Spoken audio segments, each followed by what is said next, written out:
Lestari, selamat berjumpa kembali dengan rubrik hukum properti dan konstruksi.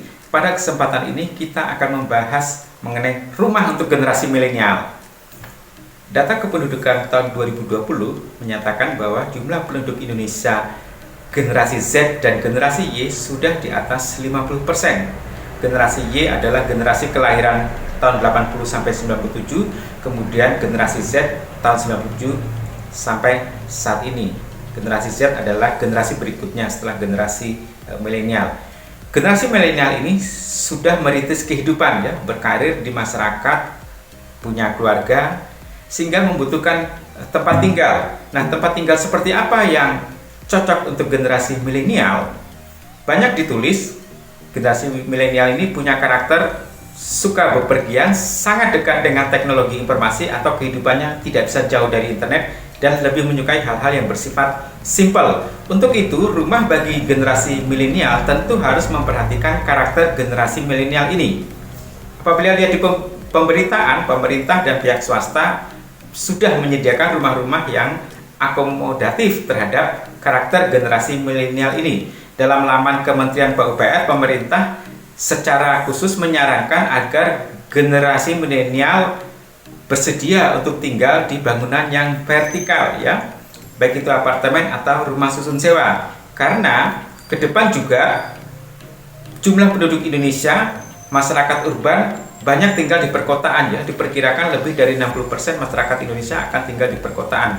Di perkotaan lahan terbatas, maka solusinya adalah rumah yang bersifat vertikal.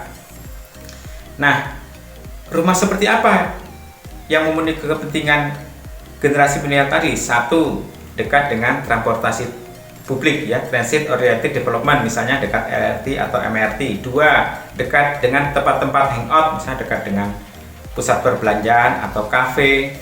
Yang ketiga, infrastruktur internetnya baik, karena rumah tidak hanya untuk tempat tinggal, bisa jadi juga untuk tempat bekerja. Yang keempat, rumahnya lebih bersifat simpel. Begitu juga interior di dalamnya dan mebeler yang ada yang lebih bersifat multifungsi. Dan memang sudah banyak swasta yang menyediakan apartemen-apartemen seperti itu. Nah, cara memperolehnya seperti apa? Tentu seperti memperoleh rumah pada umumnya.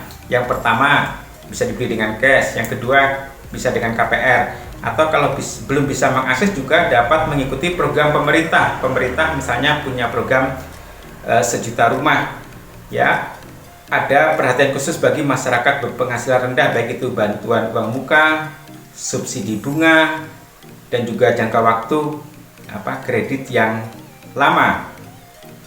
Nah, rumah untuk MBR ini akan dibahas pada sesi yang lain. Apabila belum bisa mengakses rumah untuk dimiliki, maka pemerintah juga menyediakan rumah susun sewa, dan sekarang banyak rumah susun sewa yang bagus, yang berada di tengah kota, akses internetnya baik, ya. Di Jakarta misalnya ada rumah susun Pasar Rumput, rumah susun Penggilingan.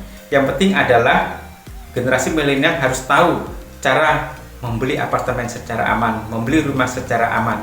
Kunjungi rubrik hukum properti dan konstruksi, kami ada membahas khusus cara-cara tersebut. Apabila ada pertanyaan, silakan menghubungi nomor kontak di rubrik hukum properti dan konstruksi.